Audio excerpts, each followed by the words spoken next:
ধর্মপ্রাণ প্রিয় উপাসক উপাসিকা বৃন্দা, তথাগত বুদ্ধ তিনি বুদ্ধত্ব লাভের জন্যে যে গুণাবলী তিনি অর্জন করেছিলেন বা যে পুণ্য সম্ভার তিনি অর্জন করেছিলেন বা অর্জন করতে হয়েছিল, সেগুলোকে বলা হয় দশপারমী। দশপারমীকে তিনি তিনটি আকারে পরিপূর্ণ করেছেন। উদাহরণস্বরূপ, শীলের পারমী হচ্ছে শীল পারমী, শীল উপপারমী, শীল পরমার্থ পারমী, দান পারমী, দান উপপারমী, দান পরমার্থ পারমী। এইভাবে তথাগত বুদ্ধ 10টি পারমীকে প্রত্যেকটাকে তিন আকারে তিনি পরিপূর্ণ করেছেন। তাহলে এইভাবে মোট 30টি পারমী। এই 30টি পারমী পরিপূর্ণ করার যেদিন পরিপূর্ণ হয়েছিল, সেদিন তিনি সম্যক সম্বুদ্ধত্ব লাভ করেছেন। 4 অসংখ্যীয় লক্ষেরও অধিক কল্প তিনি এই 10টি পারমীকেই পরিপূর্ণ করতে তিনি গত করেছেন, এই সুদীর্ঘ সময়। তো তারও আগে তিনি আরও 16 অসংখ্যীয় কল্প তিনি এভাবে পারমী সম্ভার পরিপূর্ণ করেছেন, পুণ্য সঞ্চয় করেছিলেন। প্রথমটাকে বলা হয় মনপ্রণিধান, অর্থাৎ তিনি মনে মনে যে আমি বুদ্ধ হতে চাই, আমি বুদ্ধ হব, এইভাবে তিনি 7 অসংখ্যীয় কল্প তিনি এভাবে মনে মনে কামনা করতেন যে যেন আমি এই দানের শীলের ভাবনার দ্বারা, দানশীল ভাবনার দরুন আমি যেন বুদ্ধত্ব লাভ করতে পারি।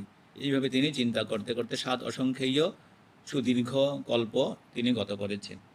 তারপরে হচ্ছে বাক প্রণিধান। বাক অর্থাৎ বাক্য, তিনি মুখে উনার স্বয়ং নিজে প্রকাশ করতেন যে আমি এই দানশীল ভাবনার দ্বারা আমি যেন অনাগতে বুদ্ধত্ব লাভ করতে পারি। এইভাবে তিনি আরও 9 অসংখ্যীয় সুদীর্ঘ কল্প তিনি গত করেছেন। তারপরে আসছে হচ্ছে 9 আর 7, তাহলে 16 অসংখ্যীয়। তারপরে হচ্ছে মহাপ্রণিধান, বা এটাকে কায় প্রণিধান বলা হয়।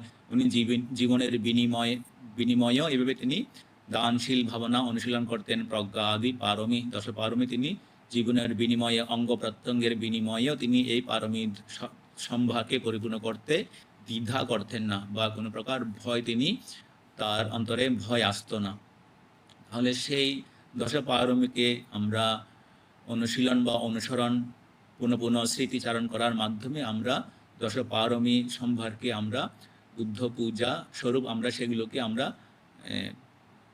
পাঠ করতে পারি, সকাল সন্ধ্যা দুবেলা পাঠ করতে পারি। এর দ্বারা আমাদের অন্তরে তথাগত বুদ্ধের প্রতি শ্রদ্ধা জনিত হয়, শ্রদ্ধা বর্ধিত হয়, শ্রদ্ধা বাড়ে, যার দরুন আমাদের জীবনীয় শীল সমাধি প্রজ্ঞা দানশীল ভাবনা অনুশীলনে অনেক সহায়ক হয়, অনেক মনের মধ্যে প্রীতি আনন্দ এবং উৎসাহ অনুপ্রেরণা যোগায় এই 10টি পারমী। তাহলে এই 10টি পারমীকে তথাগত বুদ্ধের গুণাবলী অনুসারে আজ আমরা সেইভাবে বুদ্ধ বন্দনা অনুশীলন করব। নমো তস্যে ভগবতো অরহতো সাম্মা সম্বুদ্ধস্যে। নমো তস্যে ভগবতো অরহতো সাম্মা সম্বুদ্ধস্যে। নমো তস্যে ভগবতো অরহতো সাম্মা সম্বুদ্ধস্যে। इति पिसो भगवा दान पारमी संपन्नो दान उपपारमी संपन्नो दान परमर्थ पारमी संपन्नो इति पिसो भगवा शील पारमी संपन्नो शील उपपारमी संपन्नो शील परमर्थ पारमी संपन्नो इति पिसो भगवा निक्खम्म पारमी संपन्नो निक्खम्म उपपारमी संपन्नो निक्खम्म परमर्थ पारमी संपन्नो इति पिसो भगवा पञ्ञा पारमी संपन्नो पञ्ञा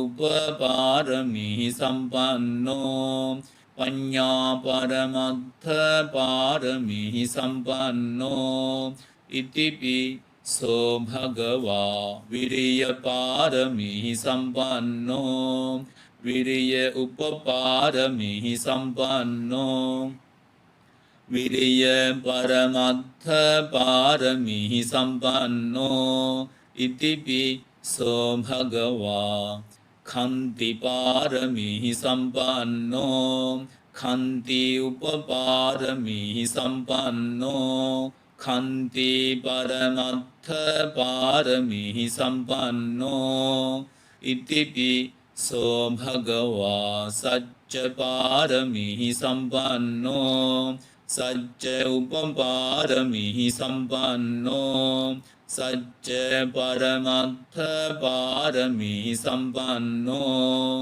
इतिपि सो भगवा अधिष्ठान पारमिः सम्पन्नो अधिष्ठान उपपारमिः सम्पन्नो अधिष्ठान परमत्थ पारमिः सम्पन्नो इतिपि सो भगवा मेत्ता पारमिः सम्पन्नो मेत्ता उपपारमिः सम्पन्नो मेत्ता परमत्थ पारमिः सम्पन्नो इतिपि सो भगवा उपेक्ख पारमिः सम्पन्नो उपेक्खा उपपारमिः सम्पन्नो उपेक्खा परमत्थ पारमिः सम्पन्नो इतिपि सो भगवा दश पारमिः सम्पन्नो